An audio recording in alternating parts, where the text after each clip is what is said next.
Hello dear students, पिछली बार हम लोगों ने किंगडम प्लांटी में एल्गी के बारे में स्टडी की थी। ठीक है। आज हम लोग ब्रायोफाइटा के बारे में पढ़ेंगे। ब्रायोफाइटा पौधों का एक समूह है जो जनरली लैंड और वाटर मतलब जल और थल दोनों पर उगते हुए पाए जाते हैं। इन पौधों की इसी विशेषता के कारण इन लोगों को पादप उभयचर भी कहते हैं, मतलब प्लांट एम्फीबायस भी कहते हैं। ये 11th क्लास में एक वन वर्ड क्वेश्चन आता है। इस टाइप से आता है, किन पौधों को पादप उभयचर के नाम से जाना जाता है? Which plants are known as plant amphibious? तो इसका आंसर आ जाएगा आपका ब्रायोफाइटा। ठीक है ना। ये एक वन वर्ड क्वेश्चन आता है। ठीक है ना। या फिर फिल इन द ब्लैंक में आ जाता है, ब्रायोफाइट्स को कहा जाता है, ब्रायोफाइट्स आर नोन एज। तो उसमें क्या उत्तर बनेंगे अपन? पादप उभयचर, प्लांट एम्फीबायस। ठीक है। अब बड़ा प्रश्न कैसे आएगा? बड़ा प्रश्न आपसे पूछेंगे वो ब्रायोफाइटा के प्रमुख लक्षण लिखिए। Right the important characteristics of bryophyta. ठीक है ना। इसमें क्या क्या क्वेश्चन, मतलब इस क्वेश्चन में हम लोगों को कितने कैरेक्टर लिखना है? अगर 4 नंबर का आता हो तो लिस्ट में कम से कम हमें 8 7 8 कैरेक्टर लिखना है। ठीक है। तो हम लोगों को क्या क्या इनमें ऐसी विशेषताएं होती है, क्या क्या इनके इंपॉर्टेंट कैरेक्टरिस्टिक्स होते हैं, उनको एक टू पॉइंट हम लोग स्टडी करते हैं। सबसे पहला जो कैरेक्टरिस्टिक्स हो जाएगा, ब्रायोफाइटा जो है उनकी स्टडी के लिए बायोलॉजी में एक सेपरेट ब्रांच स्टेब्लिश की गई है। उस ब्रांच को हम लोग ब्रायोलॉजी कहते हैं। ठीक है ना। क्या कहते हैं? ब्रायोलॉजी। ठीक है। तो ब्रायोफाइटा के अध्ययन को ब्रायोलॉजी कहते हैं। यह पौधे जल और थल दोनों आवासों में उगते हुए पाए जाते हैं। They are found to grow in land and water, है ना। उसके बाद इनका जो पादप शरीर होता है, in their plant body is known as thallus, मतलब इनका पादप शरीर भी थैलस कहलाता है। मतलब इनकी प्लांट बॉडी भी जड़, तना और पत्ती में विभेदित नहीं होती है। Their plant body is not differentiated into root, stem and leaves. Okay. इसके अलावा इन पौधों में भी जाइलम और फ्लोएम एब्सेंट होते हैं, मतलब ये भी नॉन वास्कुलर प्लांट्स है। ठीक है। असंवहनी पौधे कहलाते हैं। ठीक है। इनका जो थैलस रहता है वो थैलस डार्सल और वेंट्रल, मतलब 2 तल होते हैं, डॉर्सल और वेंट्रल। उन दोनों तलों से चपटा होता है, रिबन जैसा होता है, रिबन शेप्ड होता है। और इनके जो थैलस होते हैं उनकी जो लोअर सरफेस होती है उससे स्पेशल टाइप की स्ट्रक्चर्स निकली होती है। उन स्ट्रक्चर्स को हम लोग, उन संरचनाओं को राइजोइट्स कहते हैं। क्या कहते हैं उनको? राइजोइट्स। और वो राइजोइट्स जो रहते हैं उन ब्रायोफाइटा को, उन ब्रायोफाइट प्लांट्स को मृदा के अंदर स्थिर बनाए में रखने में या उनको फिक्सेशन में हेल्प करते हैं, एज वेल एज मृदा से जल और खनिज लवणों का अवशोषण भी करते हैं, मतलब absorb water and minerals also. इन पौधों के अंदर ये जो राइजोइट्स होते हैं ये भी 2 प्रकार के होते हैं। एक तो होते स्मूथ वाल्ड राइजोइट्स और एक होते ट्यूबरकुलेट राइजोइट्स। स्मूथ वाल्ड मतलब उनकी जो वाल रहती बिल्कुल स्मूथ रहती, चिकनी रहती है। और ट्यूबरकुलेट के अंदर जो रहता ना, इस टाइप की रिजेस, मतलब आड़ी टेढ़ी स्ट्रक्चर्स उनकी राइजोइट्स में प्रेजेंट होती है। ठीक है। ब्रायोफाइट्स का जो एक और इम्पोर्टेंट कैरेक्टरिस्टिक्स ये है कि ब्रायोफाइट को सामान्यता मास और लीवरवर्ट्स के नाम से जाना जाता है। मतलब bryophytes are commonly known as liverworts and moss. ठीक है, ये भी एक बहुत इंपॉर्टेंट कैरेक्टरिस्टिक्स है इनका, ब्रायोफाइटा का। क्या कहते हैं इनको? मॉस और लीवरवर्ट्स। ठीक है, जो इसकी ब्रायोफाइटा की अभी हम क्लासिफिकेशन पढ़ेंगे, उसमें जो शुरू की दो क्लास के जो ब्रायोफाइट्स होते हैं वो कहलाते हैं लीवरवर्ट्स। मतलब इनमें भी दो कैटेगरी हो गई, लोअर कैटेगरी के ब्रायोफाइटा और हायर कैटेगरी के ब्रायोफाइटा। तो जो लोअर कैटेगरी के जो ब्रायोफाइट्स होते हैं उनको हम लोग लीवरवर्ट्स कहते हैं, और उनसे थोड़े से एडवांस जो रहते हैं, मतलब उनकी बॉडी में डिफरेंशिएशन होता है एट सम एक्सटेंट। मतलब उनकी बॉडी में भी ऐसी जड़ तना पत्ती तो नहीं होते वेल डेवलप्ड, बट जड़ जैसी रूट होती है, समवट पुअरली डेवलप्ड स्टेम भी होता है और लीव्स भी होती है। ठीक है, इसलिए उनको मास कहते हैं। बेस्ट एग्जाम्पल फ्यूनेरिया, अभी मैं आपको आगे बताऊंगा। इसके अलावा ये जो प्लांट होते हैं इनमें रिप्रोडक्शन के लिए जस्ट लाइक एल्गी, मतलब शैवालों की भांति सेक्स आर्गन प्रेजेंट होते हैं। इनका जो मेल सेक्स आर्गन होता है, मतलब नर प्रजनन अंग होता है, उसको हम लोग एंथ्रीडियम कहते हैं। और जो फीमेल सेक्स आर्गन होता है, जो मादा जननांग होता है, उसको ऊगोनियम कहते हैं। तो इनमें मेल और फीमेल सेक्स आर्गन क्रमशः एंथ्रीडियम और ऊगोनियम कहलाते हैं।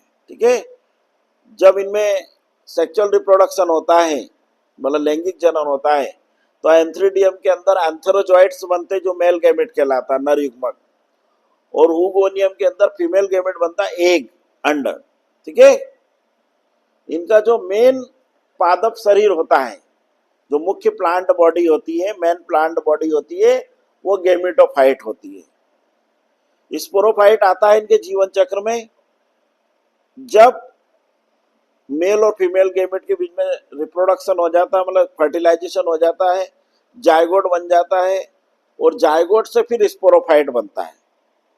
और वो स्पोरोफाइट फिर तीन भागों में बटा होता है।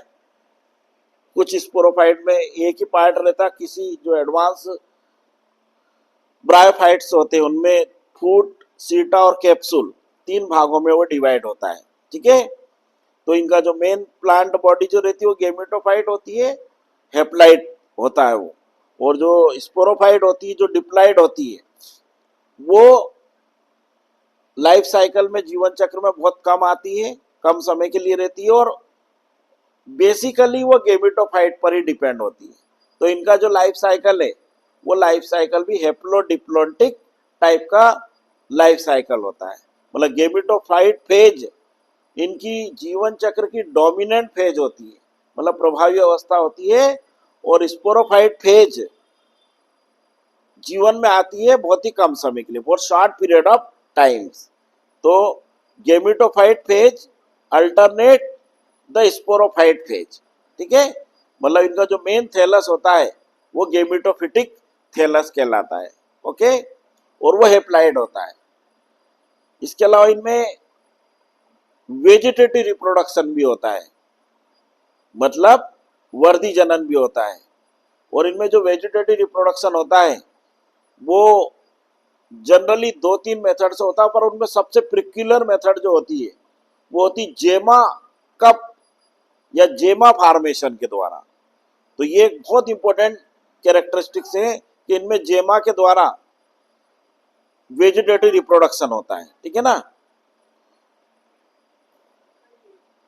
ठीक है ना। तो इनमें वेजिटेटिव रिप्रोडक्शन या वर्धी जनन काय के द्वारा होता है? जेमा कप या जेमा फॉर्मेशन के द्वारा। वो जेमा इनके थैलस में बनता है, कप जैसी स्ट्रक्चर होती है, और वो जेमा जब बनते हैं तो वो ऊपरी भाग में ही बनते हैं, और वो वहां से थैलस से अलग हो जाते हैं, डिटेच हो जाते हैं, और वेर एवर दे फॉल, मतलब जहां भी वो गिरते हैं वहां पे वो नए थैलस का फॉर्मेशन करते हैं। तो जेमा फॉर्मेशन के द्वारा भी इनमें वेजिटेटिव रिप्रोडक्शन होता है। इसके अलावा इनमें फ्रेगमेंटेशन, विखंडन के द्वारा भी वर्धी जनन होता है। मतलब जब इनका थैलस किसी कारण से छोटे छोटे पीस में, छोटे छोटे टुकड़ों में टूट जाता है, बिखर जाता है, कट फट जाता है, तो जितने फ्रेगमेंट्स, जितने पीस बनते हैं उतने नए थैलस उनसे बन जाते हैं।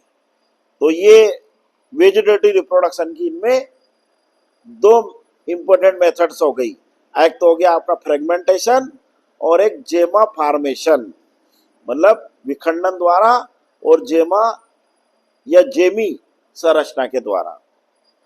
ब्रायोफाइटा में बेसिकली जो मैंने अभी आपको कहा लैंगिक जननी होता है, मतलब सेक्सुअल रिप्रोडक्शन भी होता है। इनमें असेक्सुअल रिप्रोडक्शन, अलैंगिक जनन ऑल टुगेदर एब्सेंट होता है, मतलब अलैंगिक जनन नहीं पाया जाता ब्रायोफाइटा में। जैसे एल्गी में तीनों मेथड थी रिप्रोडक्शन की, वेजिटेटिव भी थी, असेक्सुअल भी थी और सेक्सुअल भी थी। मतलब वर्धी जनन भी होता है, अलैंगिक जनन भी होता है, लैंगिक जनन भी होता है। पर ब्रायोफाइटा में केवल दो मेथड्स के द्वारा होता है, दो विधियों द्वारा होता है, एक तो वेजिटेटिव और एक सेक्सुअल मेथड। ठीक है। इसके अलावा जो ब्रायोफाइटा में जब सेक्सुअल रिप्रोडक्शन होता है तो इनमें जो मेल गैमेट बनता है, जो एंथेरोजोइड जिसको हम कहते हैं, वो मेल गैमेट बहुत ही छोटा होता है और बाइफ्लैजिलेट होता है, चल होता है। और जो फीमेल गैमेट होता है वो काफी बड़ा होता है, लार्ज साइज का होता है। तो इस प्रकार के रिप्रोडक्शन को ऊगेमस प्रकार का लैंगिक जनन कहते हैं। मीन्स ब्रायोफाइटा में ऊगेमस प्रकार का लैंगिक जनन पाया जाता है। Oogamous type of sexual reproduction is found in bryophytes. Okay, ये एक बहुत इंपॉर्टेंट कैरेक्टरिस्टिक्स है ब्रायोफाइटा का। जबकि एल्गी में तीनों टाइप का था, आइसोगेमस, एनाइसोगेमस और ऊगेमस। पर ब्रायोफाइटा में किस टाइप का है? केवल ऊगेमस टाइप का सेक्सुअल रिप्रोडक्शन है। ब्रायोफाइट्स जो जनरली मतलब उन एरिया में ज्यादा उगते हुए पाए जाते हैं जहाँ की क्लाइमेट ठंडी होती है, मतलब जहाँ पे ठंडी जलवायु है, मतलब कोल्ड क्लाइमेट्स जहाँ उगती, मतलब जहाँ throughout the year average temperature कम होता है, औसत तापक्रम कम होता है। और जहाँ पर भी जिन रीजन्स में ये ब्रायोफाइट्स उगते हुए पाए जाते हैं, वहाँ पर जो केटल्स होते हैं, वहाँ पे जो पशु होते हैं, वो इनको चारे के रूप में यूज करते हैं। मतलब ब्रायोफाइटा का ये एक सिग्निफिकेंस हो गया कि bryophytes are used as a fodder of the animal, मतलब ये पशुओं के चारे के रूप में इनका उपयोग किया जाता है। इसके अलावा ब्रायोफाइटा जो प्लांट है, इन ब्रायोफाइट प्लांट्स का पैकिंग मटेरियल के रूप में भी यूज करता है। पैकिंग मटेरियल मतलब जहाँ पर जैसे कार्टून्स होते हैं जो जिनमें फ्रूट्स को या और किसी वेजिटेबल्स को इनको पैक करा के रखा जाता है, वहाँ पर पैकिंग मटेरियल के रूप में भी इनको यूज करते हैं। जैसे जहाँ पर ये जैसे टाइल्स हैं, इनके पैकिंग मटेरियल में फ्रूट्स के पैकिंग मटेरियल के रूप में इनका यूज किया जाता है।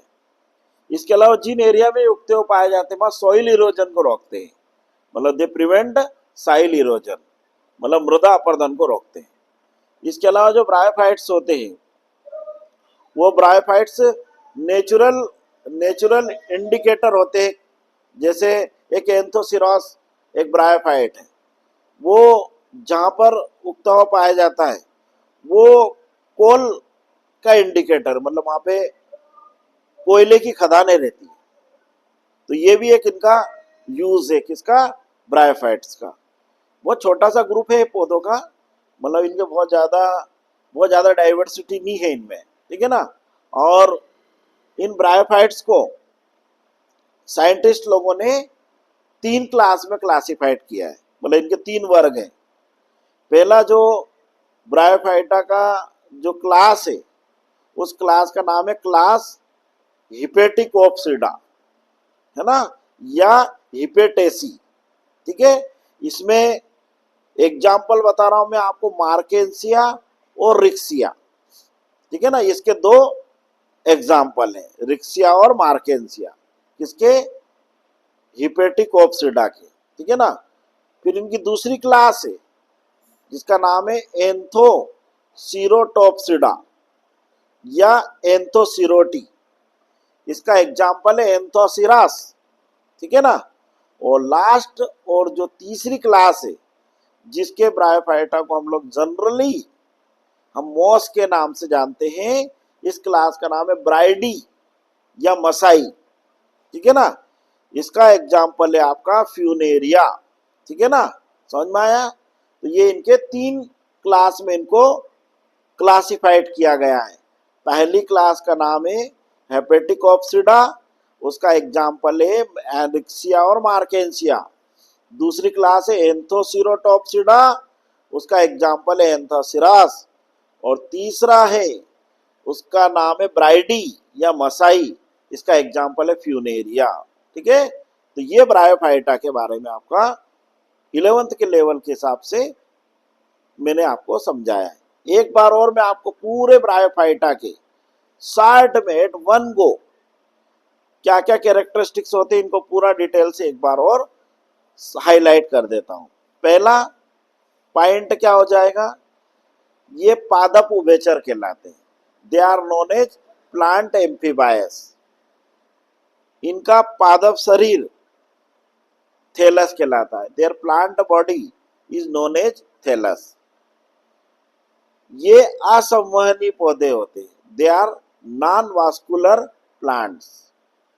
इनका मुख्य पादप शरीर गैमेटोफाइट होता है। Their main plant body is gametophyte और वो हैप्लॉइड होती है। इनके अंदर जनन 2 विधियों द्वारा होता है, मतलब reproduction takes place by 2 methods. पहला होता है वर्धी जनन और दूसरा होता है लैंगिक जनन, vegetative reproduction and sexual reproduction. Vegetative reproduction या वर्धी जनन की 2 विधियां हैं मुख्य रूप से। एक होती विखंडन फ्रेगमेंटेशन और एक होता जेमा फॉर्मेशन।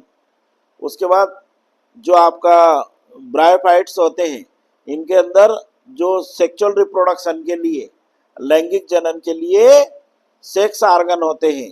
जो मेल सेक्स आर्गन होता है, नर जननांग होता है, उसको एंथ्रीडियम कहते हैं और मादा जननांग को उगोनियम या आर्किगोनियम भी कहते हैं, ठीक है। इनके कुछ ब्रायोफाइटा के थैलस यूनिसेक्सुअल भी होते हैं और कुछ ब्रायोफाइट्स बाइसेक्सुअल भी होते हैं, ठीक है।